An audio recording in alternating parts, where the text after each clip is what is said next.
natin to with my own bare hands. Kasi ito ay buo-buo na kamatis. Wala akong guantes, pero kami lang kakain kaya don't you worry. Hindi ko kayo pakakainin. Kami lang kakain kaya pisatin ko sa kamay ko ha. Huwag kayong magalit, okay? Sa mga delikado dyan. Tabi-tabi na lang muna, okay? Ito yung whole field ng Doña Elena. Ayan. And then, yan, napisat-pisat ko na ganyan. Meron pa siyang buo-buo. Ayan, oh, chunky-chunky. Pero okay lang. Ayan. Ngayon, punta tayo doon sa lutuan.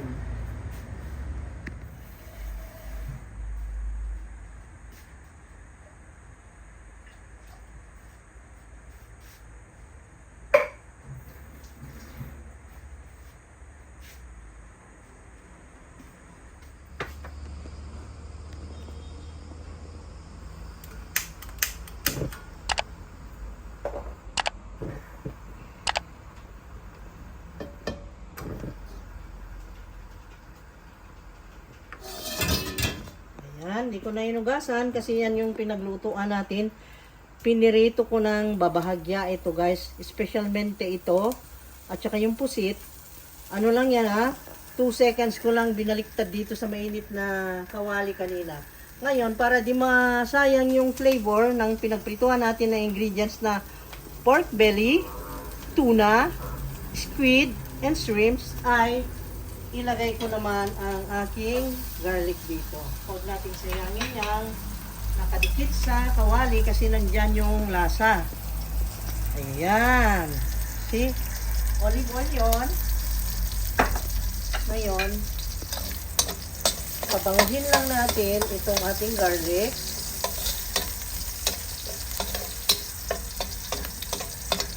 Yum, yum. Mabango na siya. Ngayon, ilagay ko na ang ating tomato. Oh, wow. Gusto natin yun. Yung ganong umaapoy. You see that? At ayaw kong masayang ang kahit na konti ng tomato. Alam nyo dito, ginto ang tomato sauce dito. Mahal. Kasi ni-import pa yan from Spain. Ayan. Ayan.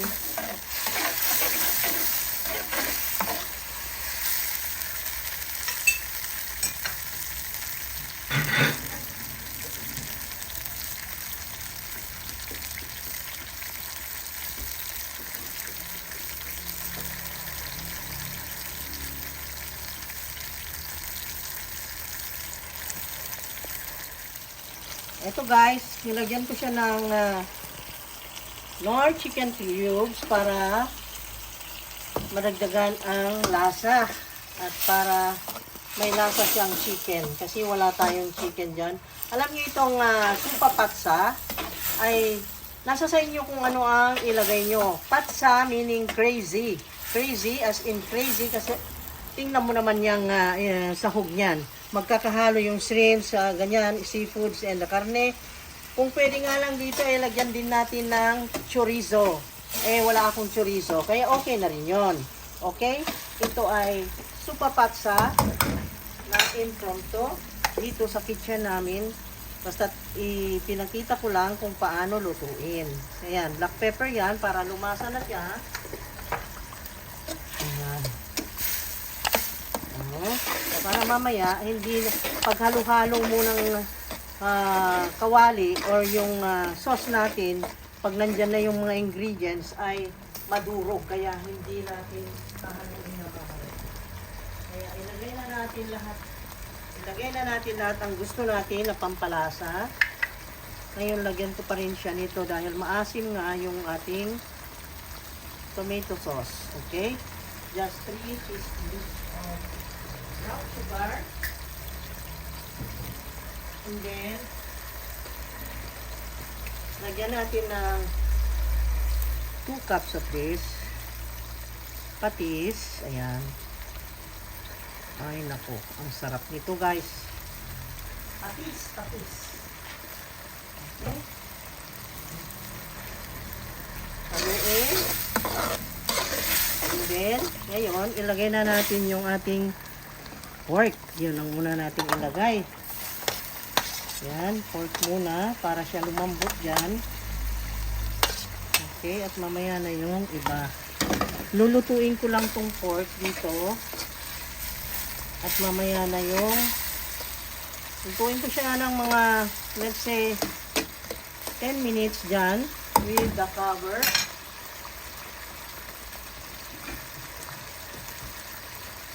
Ayan, para lumambot-lambot siya with the low heat of fire.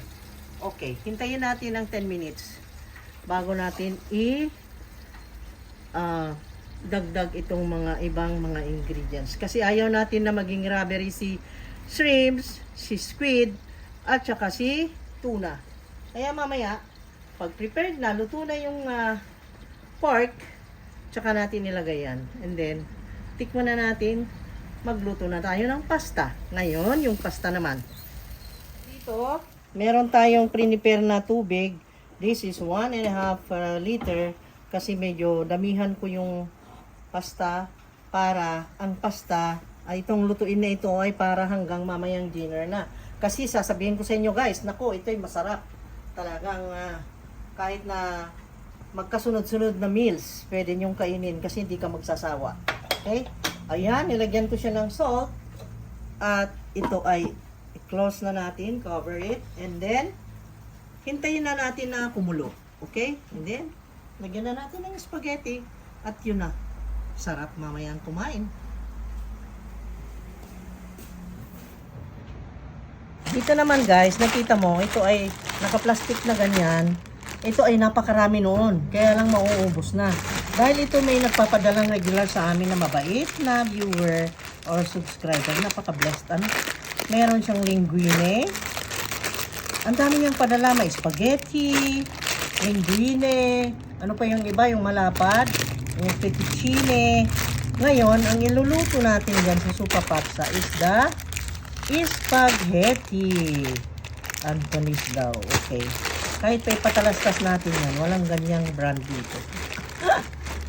Okay. At alam nyo guys, dito sa Pilipinas ay nagkakaroon siya ng kuto pagka hindi mo nilagay sa refrigerator. Kaya ito, nandun lang to sa refrigerator. Inilabas ko lang dahil kukuha ako. Okay. Tip pa yan ha.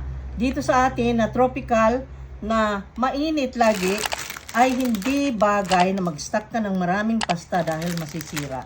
Okay? Yun. Ngayon, dahil kumulo ng kumulo, ay ating tikman kung pwede na bang isunod yung ibang ingredients. Kung okay na ba yung kanyang liempo or yung belly.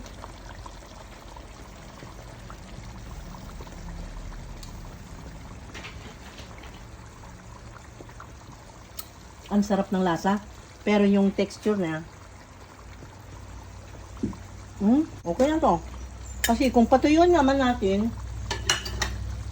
magiging kokonti na yan. So, lagay ko na. Kita mo? Supa Pazza. You see that? It is pazza. Crazy. Ang ganda na. Ayos at ang ganda ng itsura, no? Ayan, ready na yan. Ayan, pakuluin ko lang ng 2 minutes. Kasi ayaw natin na maging matigas yung squid at saka yung shrimps. Okay? Paluin nga natin. Dahil may fish pa siya. Ready na ang ating Supa Pazza. Yun po. Pwedeng ganyan lang. Pwedeng ganyan lang, parisan mo ng tinapay. Nako, ang sarap niyan. Pero kulang yan dahil meron pa ako ilalagay.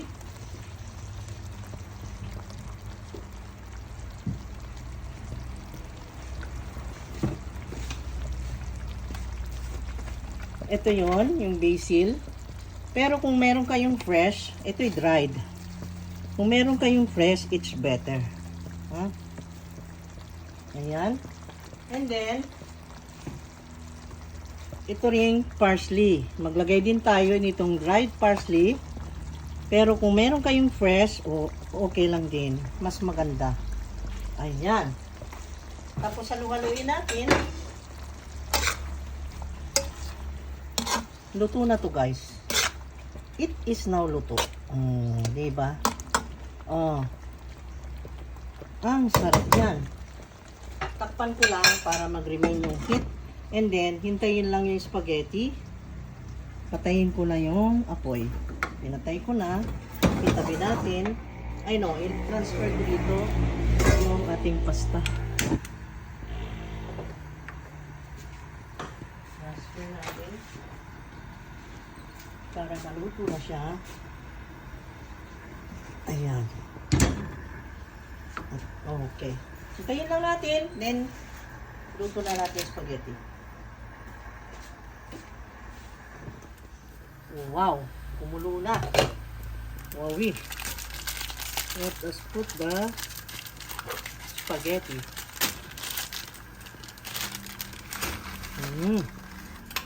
May lahat ko na nalagay. Very nice.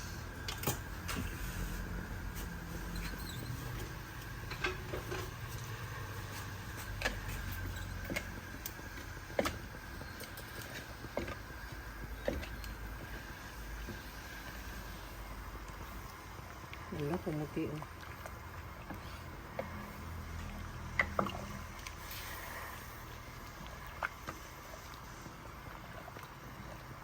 Okay, hindi na natin coveran, ganyan lang. At ako pag nagluto ng pasta, wala na yung paglalagay ng oil. No need. Basta't galaw-galawin mo lang, occasional. Ganyan oh. Para lang hindi siya magkadikit-dikit. Hindi naman didikit yan. Okay, hintayin lang natin ng kasi nandito naman ang instruction kung ilang minutes nandito sa kanyang balot. At ito ay nako, hindi naman nilagay. Usually ako pag nagluto kasi ng spaghetti is 14 minutes. Okay? Walang nakalagay, walang nakasaad. So, okay, let's just wait 40 minutes and then maluluto na ito.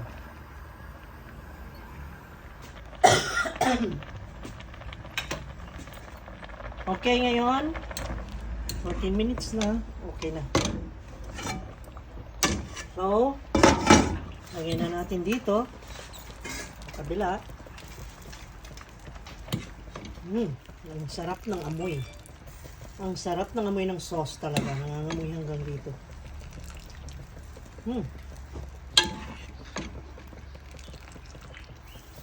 Patayin ko na. Hindi ko pa pinatay.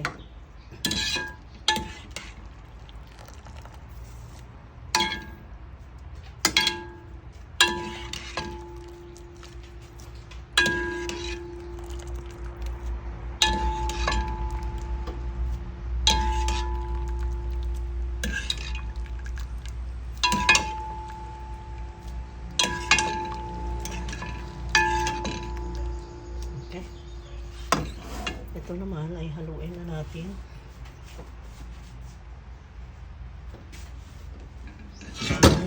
Sarap. Ang supapatsa natin hanggang gabi. Ang pagkain na super sarap. Ayan. Wala na no need na magluto ka ng kanin at ulam. Nandyan na lahat yan. Carbohydrates at saka yung protein. At nandyan na lahat. Yung iodine, yung vitamin C, lycopene, nandyan, naghalo-halo na dyan sa isang pan. Ito ay parisan natin ng tinapay. Super sarap. I-dip mo dito sa sauce na ito. Ito. Nako, ang sarap ng tinapay. Wow, sarap. Okay. Nakapagpakita na naman ako ng ibang klase ng pagluluto ng pasta guys. Ayan. Try it. Okay? Alam ko, magugustuhan nyo. Okay? Magpaalam na ako dahil masarap ng kumain. Hindi mo matiis ang sarap nito. Kaya ikaw naman, ay, you try it. Okay. Tikman ko ha. Papakita ko, ilagay ko sa plate. Okay? Busy today, guys. Nakunan lang ito dahil gusto kong i-share sa inyo ang sarap ng pasta na madali lang lutuin. Ayan, see? Masarap yan, malambot. Yung sauce niya. Malambot lang yung ano, yung ating malambot lang yung pusi.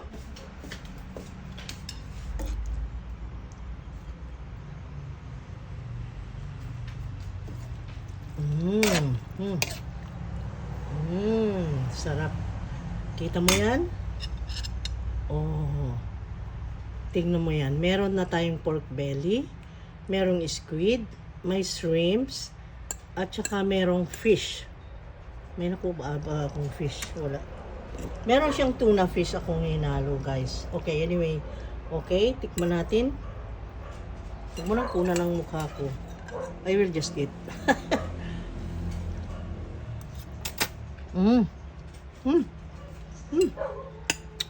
Kain na tayo. Hindi ka na makatiis. Grabe na masarap nito. Sarap.